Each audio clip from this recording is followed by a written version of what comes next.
Okay, so we're back. We've got numbers here for a change. We did stop in the middle of this problem, so quick review, real quick, is the acquisition was done on January 1, 2014. We found there was differences between the book value and fair values, and there was goodwill. And this is what was paid. Now we see that this is an amortization schedule. You're going to want to keep that because we're always going to, not always, but we'll often see that these problems go beyond the first year. Second thing, here's the entries that Parrot's making on its books reflecting the equity method. Remember, we're doing equity method on the books of the parent company because that was their choice. They chose to use the equity method in their investment account. And see, these are the entries, no different than what you've already done. The only little nuance is that since this purchase was at 100%, so the entries are based on 100% as opposed to a smaller percentage ownership that we traditionally saw in Chapter 1 with the use of the equity method. And let's see what we got. So the Sun Company earned $100,000, and there you see the credit to the income account. They paid a dividend of 40, so there you see the reduction in the investment account here, which is per the equity method. And this is the net adjustment based on amortization and depreciation. Again, strictly equity method. These entries, I know I'm repeating it, but I want to make sure you got it clear, are real entries made on the books of parents' financial records. These are general ledger adjustment equity methods. This number here, the 7,000, is that net. That's why I pointed that out in the last video. Oh boy, we got fires around the neighborhood. I hope that's not interfering with your enjoyment here. Okay, it's certainly not interfering with me because this, what looks like iced tea is not exactly iced tea. All right. I'm not saying what it is. But I will say that solving these problems is probably better if you've had some interesting beverages by your side. All right, let's go forward and see exactly what we're going to do. Now that we know this is the net result of the investment T account and other accounts on the parents' books during the course of the year prior to consolidation.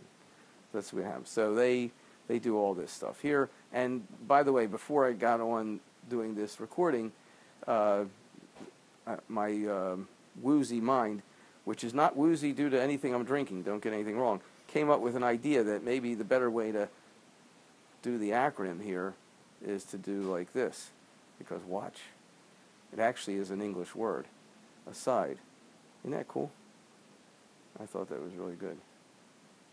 I'm sure what I'm drinking helps explain why it seems cool to me. This is the textbook approach to the elimination entries. These are going to be work paper entries.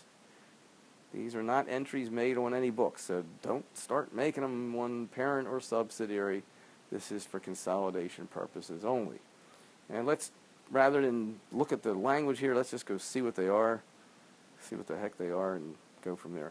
So this is the textbook S entry, which is for the consolidation of equity accounts or stock accounts. I suppose you want to use the letter S for that. And in the first year, the elimination of the equity accounts are based on the beginning year values, the beginning year of common stock, the beginning year paid in capital, and the retained earnings beginning year. Had there been new stock issued, we would have had to deal with that, but I don't think we get into that at all ever in these problems, so you don't have to worry about it. The investment account, of course, is the credit. Why? Because the initial purchase was including the equity, the book equity. The initial purchase was for $800,000, which includes the book equity of $600,000. The difference represents the fair value difference between book and the purchase price. I think you're starting to catch on to when I say these things and say, oh yeah, that makes sense. This was the purchase price, it's the book value. The difference was the fair value due to the net identifiable asset differences between fair value and book value and the goodwill. So when we make this entry, essentially what we're doing is getting rid of this part of the investment account. Remember, the T account of the investment account let's just do that for the heck of it. Let's do a tea account because that's always fun. You know how I love tea accounts, like what I'm drinking, tea. Okay, enough of that. I don't want anybody sending this video up to the 4th floor of Van Munching Hall to the people who hired me. Okay, so the investment was an $800,000 investment. This is the parents' books, by the way. Let's just reconstruct it. Then what they did is they credited income for the amount of income that Sun Company had, which would have been $100,000. And when they did that, they debited the investment account. Voila. When the dividend was paid out of these earnings, they debited the income from the subsidiary on their books, and they credited the investment account for $40,000. And then finally what they did is they reduced the income from the investment due to the net amount of amortization. Remember, this is the net. It consists of this and this, two parts, A and B, netting out to that. So when they made their, and here it is, this shows you what they did is they reduced the income and they credited the investment account. So let's do that on our T account here, reduce that. And so what we would have seen is 47,000 total there, 900 here. And so what we should have had, I guess, if I'm doing the math right without a calculator, is we should have had, hopefully I'm going to get this right, even in my state of stupor, is 853,000 would have been the net investment account. And that makes sense because it was purchased at 8, and yet there's been earnings, so it would have gone up. Okay, so that explains this entry. Now, when you do these problems and you go forward to the next year, let's say you're doing year 2016, this entry looks back to the beginning of 2016, 1/1/16. If you're doing 12/31/16, so that you go back to the beginning retained earnings up here as your debit, and that's basically getting rid of the opening investment account. That's what it would be doing, getting rid of the opening investment account each and every subsequent year. If you don't follow that, don't worry, you'll see it when we do the problems that go to the subsequent year. Here's entry A, and this is no different than the acquisition date balance sheet because what we're doing is bringing the assets and up to their, quote, book up. Again, we call it book up. I may have mentioned that's the terminology used by accountants. We call it book up even if it's booked down, even if the fair value went down. We always call it book up. Things are looking up. Let's put it that way. We're trying to be positively optimistic about approaching these consolidations. So we take it from a positive. It's an up. It's not a down. Oh boy, I'm going to get in real trouble. At any rate, the result is that we are winding up, crediting the investment in Sun Company for the remainder of the purchase price. Look at that. Here it is here, 600.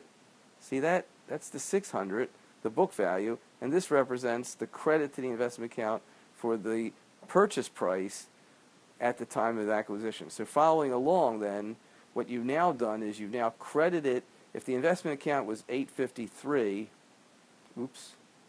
853 on the balance sheet at year end, this is 12/31/14 for the parent, and this is the investment account. Now we've credited it for a total of $800,000. We still have 53 to get rid of because we know it's got to go to zero. But we can explain the 800 as being, that's the purchase price. So that makes a lot of sense so far. And that's what we've done with these entries. Let's follow it along further. Now what we're going to do is we're going to adjust for the income that was recognized under the equity method on the parent's books. What income was recognized? Well, we recognized $100,000 from the subsidiary, and we adjusted it for $7,000 of net depreciation amortization. So we really only recognized $93,000. Want to look back and see why? Again, look at, where are they? Let's go back. Look at the entries. Here's the entries made under the equity method, 100,000, and let's try a different color ink here for a minute. Let me see if I can find a different color. Yeah, there we go. this was the income, $100,000 that the subsidiary made, but it's adjusted by the net depreciation amortization. If you're not following the numbers, go back and re-look at it. I think these are in the textbook also, the same problem. So here, what's going on in this particular entry here is we're just undoing the income recognized by the parent. Remember, we gotta undo what the parent did. In order to consolidate, we gotta undo what the parent did under its equity method of that, because that's what they were doing inside their books. So we're undoing it entirely, like taking it apart and getting rid of it, because we're going to bring all the numbers together anyway. So when we bring all the numbers together anyway, what do we need the investment account? So here, this becomes the debit to the equity earnings. That's the income recognized by the parent on its books from the subsidiary's earnings, net of the $7,000 depreciation. And so that's net there. And if you want another proof, just look back to what I did for the, I'm trying to find it. Where did I do it? The T account. Where did I do that T account? There it is, the T account. You see how the T account works? These parts come from the income adjustments under the equity method, and it nets to $93,000. So we're now undoing this. So if this was a debit to the investment, it becomes a credit. If this was a credit, it becomes a debit. The net is a debit. Net should be a credit of $93,000, and let's see if that's what it is. It's a net credit to the investment account of $93,000. I am having so much fun. I don't want to stop, so we're going to keep on going. Here's the investment entry D, which takes care of the dividends. Remember, the dividends also affected the investment account, because back on the T account, we credited the investment account for the dividends received, and now we're going to have to undo this. It's going to have to come to the debit side, so let's see if that's what happens. We get to the dividend entry. Ooh, unbelievable what happened. Debit to the investment account. And now the result is that after all these entries, our investment account is now zero. Let's prove it. Let's see what we did. Our first entry here, oops, I just dropped something, was a credit to the investment account of $600. Recall that our investment account, T account, started at $853, right here, $853. So there's a credit. The first entry was a credit of $6. Here's the second one, a credit of $8. All total, $200 and $600. It's a credit of $8. So let's do the math. We got $800,000 credited so far. Then we've got a credit of $93. So now it's a little too much, but the 40 here, this debit, this 40, the debit here will bring it back. Should bring it back to $853, and that's what it does. Amazing, right? So now if you take the total elimination entries made on the worksheet and look at the worksheet, you'll find that the investment account is now a big fat zero. That's what you find. You can do that yourself. You can create it. Let's see if it does it later. Here's the last entry, which is doing the amortization depreciation for the year between all the various assets, and this comes just directly from the amortization depreciation schedule. They're pointing out here in the note that depreciation expense is reduced. Why? Because in this particular example, the equipment had a book value higher than the fair value. And that's important to get that clearly understood. The book value of the equipment was greater than the fair value. And so what we're really doing now is we're reverse depreciation. Why? Let's look at it. What the subsidiary is doing is it's depreciating its equipment based on the book value, which is going to turn out to be $6,000 a year more than what the fair value would be. And we're just talking about the net differential now, not the totals. We don't even need to know the totals. We know that the book value depreciation is $6,000 more than the fair value. I'll show you why in a minute. So the fair value is got to eliminate depreciation made on the books of the subsidiary, because the subsidiary is doing it. They're continuing to depreciate on their old schedule, but their old schedule is no longer valid. Let's go back and see that one more time. We have to go back quite a few slides. First, I'll show you this. The equipment was overvalued. So on the books, since the book value is higher by $30,000 than the real fair value, $30,000 continues to be depreciated by the subsidiary every year. We're going to adjust that, and how we're going to adjust it is we're going to reduce depreciation every year on the consolidated worksheets by the $6,000 because it's 5. And why $6,000 is 5 years. That's why 5 years times 6,000 is the 30. Simple amortization, slight quote depreciation schedule. All right, back to the ranch. Okay, back to the ranch is here. And I think with 15 minutes into this, or almost, or more, we will now pause and we'll pick it up here when we come back.